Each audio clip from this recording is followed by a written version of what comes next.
देखिए, जनमंच हमने विपक्ष ने भी कहा कि ये जनमंच नहीं था, ये झंड मंच था। इसमें अधिकारियों की झंड करी जाती थी, इसमें विपक्ष के नेताओं की झंड करी जाती थी। है ही नहीं, कहाँ है अब तो, वो तो गई भैंस पानी में। यहाँ पर सरकार को जनमंच बंद करने को खूब घेराबंदी यहाँ पर सरकार किस तरीके से देखिए, मैंने अभी अपने जब सदन में चर्चा में भाग ले रहा था तो मैंने सदन में भी ये बात करी कि ये एक नया बजट है, एक नई सोच के साथ ये बजट आया है। अगर हम पहले की बजटों के पन्नों को उठाकर देखें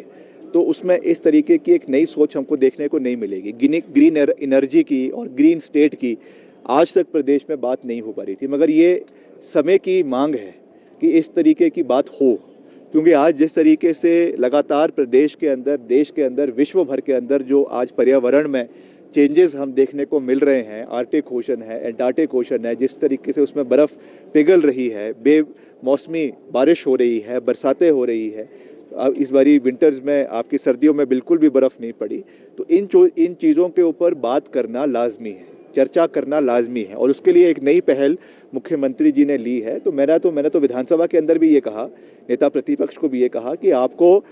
सही का समर्थन करने का हौसला होना चाहिए, इरादा होना चाहिए। हमने भी विपक्ष में रहते हुए नेता प्रतिपक्ष उस समय जो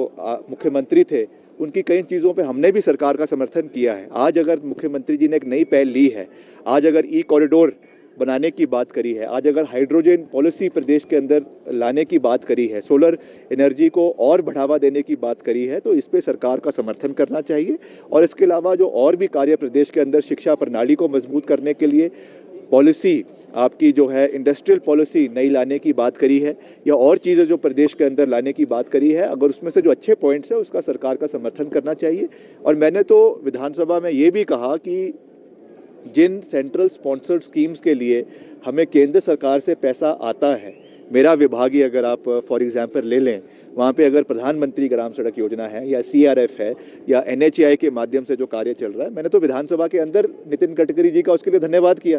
कि ठीक है, केंद्र सरकार से पैसा आ रहा है, एग्जीक्यूटिंग एजेंसी हमारी है, मगर पैसा केंद्र सरकार से आ रहा है। मगर 5 साल ये नेशनल हाईवे का गुणगान प्रदेश के अंदर करते गए, क्या हुआ उस नेशनल हाईवे का? आज एक भी नेशनल हाईवे उसमें से बनने को तैयार नहीं है, अभी तक उसकी DPR नहीं। पहले तो हम विपक्ष में रहते हुए केवल आरोप लगाते थे, आज मैं ये बात एज PWD मिनिस्टर तथ्यों के ऊपर कह रहा हूँ कि एक भी नेशनल हाईवे की स्वीकृति अभी तक नहीं मिली है। पहले वो 69 थे, 69 से कम होकर 25 हुए, 25 से कम होकर आज वो 9 हुए, अब वो 9 की इन प्रिंसिपल अप्रूवल भी अभी तक केंद्र सरकार से नहीं मिली है। इसके एवज में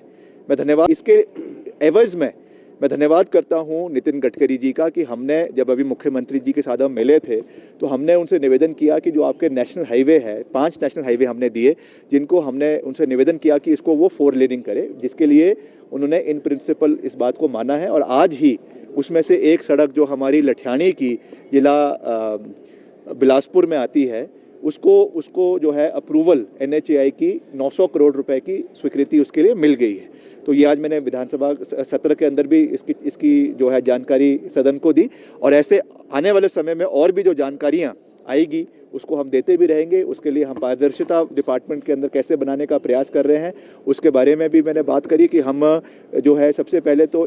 एक ठेकेदार को केवल 2 काम देंगे, ये बात मैंने पहले भी कही है। और दूसरा, हम जो बड़े कार्य हमारे प्रधानमंत्री ग्राम सड़क योजना के तीसरे चरण में जो आपके ठेके लगेंगे विकास कार्यों के, अभी जिसके कार्य शुरू होने हैं, उसमें हमने ग्लोबल टेंडर की बात करी है। आज तक हिमाचल प्रदेश में ग्लोबल टेंडर इनमें नहीं लगाए जाते थे। इस बारी हमने ये कहा है कि हम सर्कल वाइज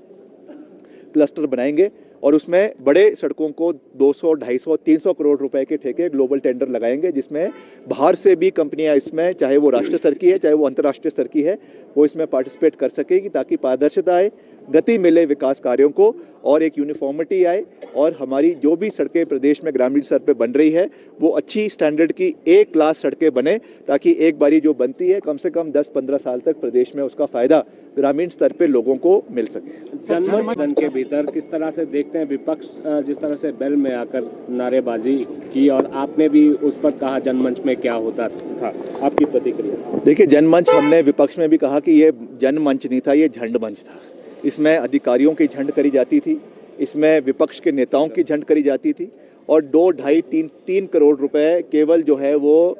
धाम लगाने के लिए सरकारी खर्चे पे भाजपा के नेताओं के लिए, भाजपा के हारे हुए नकारे हुए नेताओं के लिए लगाया जाता था, जिसको व्यवस्था परिवर्तन के अनुरूप इस सरकार ने बंद कर दिया है। मगर मुख्यमंत्री जी ने ये भी विधानसभा में कहा है कि जो भी हमको इस तरीके के और कार्यक्रम चलाने पड़ेंगे जिसमें खर्चा कम होगा मगर जनसंवाद पूरी तरीके से बना रहेगा, उसको हम प्रदेश में आने वाले समय में ज़रूर चलाएंगे। उसके लिए आने वाले समय में मुख्यमंत्री जी अपना वक्तव्य विधानसभा के अंदर देंगे, तो उसके ऊपर मैं ज़्यादा बात नहीं कहना चाहता हूँ। मगर मुख्यमंत्री जी ने जनमंच के लिए भी और ऐसी और भी जो स्कीम्स भाजपा के समय में शुरू हुई थी उसमें अपना वक्तव्य देते हुए साफ कहा है कि जो स्कीम प्रदेश के हित में थी उसको बंद नहीं किया जाएगा, चाहे वो गुड़िया स्कीम थी, चाहे वो आपका मुख्यमंत्री स्वावलंबन योजना थी, या और भी ऐसी आपकी हिमकेयर थी, सहारा योजना थी, वो सब स्कीमें चलेगी। उसके लिए बजटरी प्रोविजन भी करवाया जाएगा। राजनीतिक प्रतिशोध से, राजनीतिक द्वेष भावना से कोई काम प्रदेश के अंदर नहीं होगा, मगर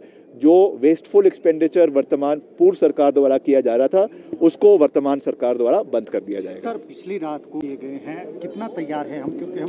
सेंसिटिव जोन में आते हैं। अगर नहीं, ये बहुत महत्वपूर्ण इशू है, क्योंकि पिछले कल बड़ा जोर का भूकंप आया, करीबन 6.6